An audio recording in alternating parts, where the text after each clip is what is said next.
Hey, Alta. Hi, Karen. So for those of you joining us, my name is Karen Kennedy. I'm a functional nutritionist, and my friend and colleague, Alta Acosta, is joining me. She's the menopause trainer.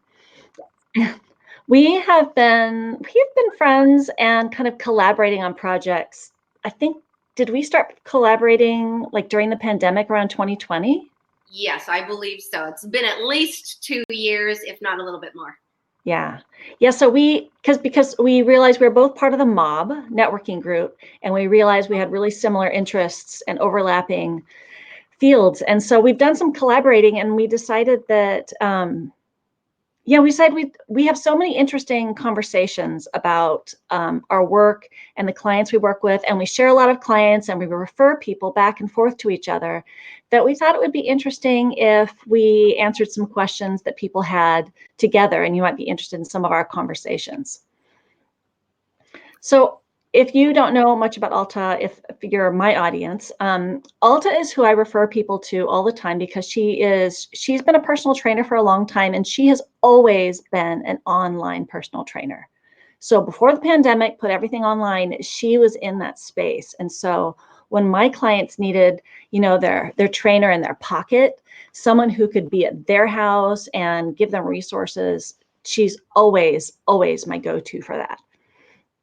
Yes, and Karen has been a wonderful partner in my group and the knowledge expert on the functional nutritional side of my program, the Fit Menopause Method, and also a wonderful person I can refer my clients to when it is just out of my realm or scope, or a client needs a little more individualized attention that Karen can help them with. Alongside the CGM monitors or anything that they're working through that just needs a little bit of that specialization and one-on-one attention. It's been so wonderful to be able to refer them to you, Karen. Yeah, that's been a really good relationship that I like. But I mean, you started this Fit Menopause Method a few years ago, this program, and it sounds like it's been really successful. And I asked some of the people that I work with what they were interested in me asking you. And I'm not going to ask that question yet, because what I actually want to know from me personally is I wonder, you work with women, right, who are perimenopause and postmenopause, just in kind of that menopause zone. Is that right? Yes, a lot of women in their 40s and up into their upper 60s that have gone through the program. Yes. So I know this might seem like too broad of a question, but what are the biggest things that women in that phase of life are frustrated about in terms of their weight? Because that's what they're coming to you for. Right. Yes. What are their big frustrations? Yeah. The thing that I hear the most often is just that I don't feel at home in my body anymore. I just don't recognize it. I feel uncomfortable and almost alien-like in my body. Right.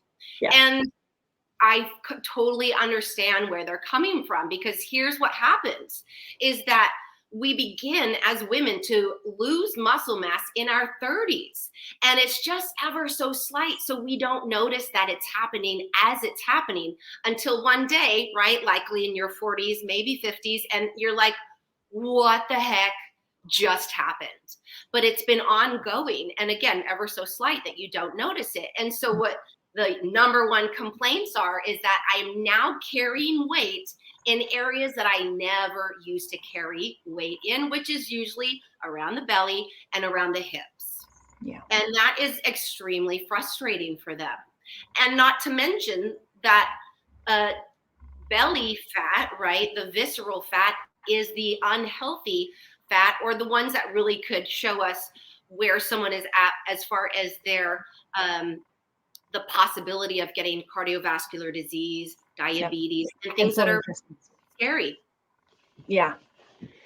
Yeah. So let me back up. How do people know that they've been losing muscle mass? Well, that is a very good question, and it's tricky because oftentimes they're like, I didn't gain any weight, or I haven't really changed my weight, if they're just stepping on the scale, right? But what's been going on, they've been slowly losing muscle mass very slowly and slowly increasing in fat. So there's been that shift that you wouldn't notice on a scale. You would only notice if you've been monitoring your body composition. So if you've been checking your body fat percentage or doing any measurements around your body, you would start to notice those measurements beginning to change. Yeah. Your clothes might begin to start fitting a little bit differently. You probably can still get them on. That's where people get confused. It's like the scale hasn't changed and I'm still getting into my clothes, although they might be fitting a little different. And then the mind games we play with ourselves, like everything's fine, everything's fine. Until one day it doesn't feel fine anymore. Right. Yeah, I often say to people, maybe you can speak to this. And I said, if you're over 40 and you are not actively engaged in trying to put muscle on, you are losing it. Yeah. The scary part is that begins to happen in our 30s, and it's a gradual, slow, gradual until you get into menopause and it goes, and then it steadies out again because just age-related loss. But there's that point in menopause where it takes a nosedive and then it levels back to the steady loss. So you're so right. If you're not actively engaged in building muscle, then you'll just continue to lose. Yeah. I saw that same thing because right around when I was just going right into menopause, I was doing some DEXA scans. I can get them through my gym. And so for those of you who don't know what DEXA scans are, that's the same scan that you get to get your bone density. But, if you ask, they can also give you your body fat percentage, your visceral fat, your muscle mass. And sometimes you can get these at a local gym. There's a mobile service near me, a DEXA van that I like to use. And so I was getting one periodically just to see if my training strategy was helpful. And so I was going in, I was lifting weights, I was doing some cardio, I was just kind of flitting around doing something without any direction. And I had my eating strategy and I got a DEXA scan, did I get it like 6 months apart? And I saw a precipitous drop in both my bone density and my muscle mass. And I think that was about the time where I transitioned into menopause full on. So you saw it in action. I saw it in action. And I also saw how it also made it very clear to me that just doing something and hoping for the best was not effective. It wasn't getting me the results I needed. I had to both monitor and actually follow a strategy. Yes, I see that a lot as well, as women are like, well, I'm just going to try to do what I know, right? And that's wonderful. I love a person who's ready to take on the challenge of just doing, and someone that's willing to take care of their health. But I also, then they come back and they're like, okay, I'm ready now because I've been doing stuff, but it hasn't been working. And I'm like, I understand. And that's why we have such a design in the programming that is specific to really building that muscle mass, really reclaiming that bone density. And my clients are getting those results. It's wonderful. They're getting their retesting of their labs, retesting of their bone density, retesting of their body composition, and just wonderful results. And that comes from a intentionally designed program. So just being intentional about what it is you're doing and then monitoring your progress and consistency. Monitoring your progress is really underrated. Yes. And so I want to take you back about one other thing. You talked about bone mass. I want to ask you this. From the research that I've done in terms of exercise and diet, it seems like most of the time, if you are doing something to build muscle mass, most of the time you will also get the benefits for bone mass. Do you think that is true, or do you think there's some extra things you need to do for one and not the other? Very good question. And I'm going to answer it this way. I'm going to say that if you're doing something for bone mass, muscle mass, it's highly likely it will have a positive effect on your bone building abilities as well. Anything that is you against gravity is going to have a positive effect on your bone density.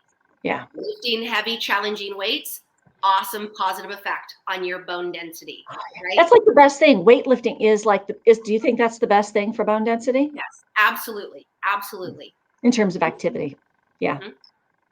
Yeah. That's what I think too. And it We should go has, into depth on that sometime. oh, I would love to do that as well. Yes. Let's do a future conversation about bone density. Yeah. Well, that's really interesting. I think in future conversations, like I'd love to talk about things we want to talk about in the future because, Let's talk about it. I'd love to talk a little bit about maybe in our next conversation, like both of us kind of putting our heads together about the strategies for building muscle, Mhm. like the kinds of exercise, how you're structuring workouts for building muscle. Is it important to go in, the whole thing about should you go in fasted so you burn fat, or do you need to pre-fuel your workout? And how do you need to fuel after working out in order to get that signal for building muscle, and the timing and what it should contain? Those are the things I'd love to pick your brain about next time. That would be great. I love that.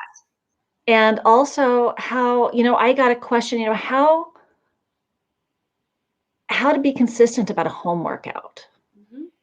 How you found people who have success with home workout and what they do, and what because that's that question I got. It's like I need to do this at home. I don't like a gym. What's a way I can be successful at home with this kind of thing? I'm going to answer that part, just a part, but then we'll get to the meat of it another time. But Okay. I'm going to let you know that half my clients work out at home, the other half work out at their favorite gym. So the answer is yes, you can get wonderful, wonderful results without stepping one foot into the gym. That's the There's so short many answer. people, they're going to Yeah, be so happy to hear that. it's true. Well, Yeah. I'm looking forward to picking your brain as well, right? Mhm. Oftentimes, the nutritional element tends to be the most challenging for my clients. And even my clients that are going through the coaching program, where we touch on the workouts, where we touch on the nutritional elements, and of course, the healthy habits as well. And Mhm. the nutrition piece tends to be the most challenging. And I love to remind people that we have to work out one time a day, right? Or 5 times a week or whatnot, reach their workout to-dos, right? But that nutrition piece, we have to eat multiple times a day, 7 days a week. So I get why that is the most challenging piece, because we have to do it multiple times a day. There is an abundance of unhealthy foods at our fingertips, right? The abundance is insane. And Conflicting advice. yeah, so there's a lot to think about. And a lot of people can feel really overwhelmed, and it makes them stop in their tracks. Mhm. So I'm going to bet a lot of clients want to know, how do we make this easier? How do we make it easier? How do we How do we make it easy? still get really healthy foods without being feeling restricted, or that we have to count calories or any of that stuff? So we're going to come with some really good questions for you as well, Karen. Good. Good. I think it's great because you and I are in similar situations in our life in terms of being on the other side of menopause. Mhm. Both of us have always valued fitness. I think both of us for all of our lives. And both of us actually work pretty hard to maintain our strength and our fitness. So yeah, I think because both of us share a passion for that in our own lives, it's something we can talk about with other people. Absolutely. So we've got some topics. I'm really looking forward to this. Me as well. I'm so excited, and I hope that we hear from others, because here's the deal. There's a lot of misinformation out there, and there is a lot of flashy and sexy looking things. And quite often, those are the things that our clients shouldn't be doing, or things that won't lead them to the results that they desire: food freedom, feeling confident in their body, keeping muscle mass and bone density, and being able to wear the clothes that they want without having to worry about it. But there's a lot of information out there, so I'd really love to be able to answer people's questions, help get them out of the thinking wheel of taking action Oh and my, providing those action steps that they can go, oh, I can start that right now. I can start that right now. Yeah. That's right, because you're also an Atomic Habits fan as well. Oh, yes. Good. All right. So if you're listening, whether you're catching this on YouTube or Facebook or whatever, in the comments, let us know if you have questions of topics that you want us to cover in our next recording, and then we'll write those down. And when we're gonna launch a live interview, a live conversation, we'll let you know what the topic is going to be ahead of time. I like it. Cool. All right, Alta. Till next time. Till next time. So good talking with you. You too. Thanks.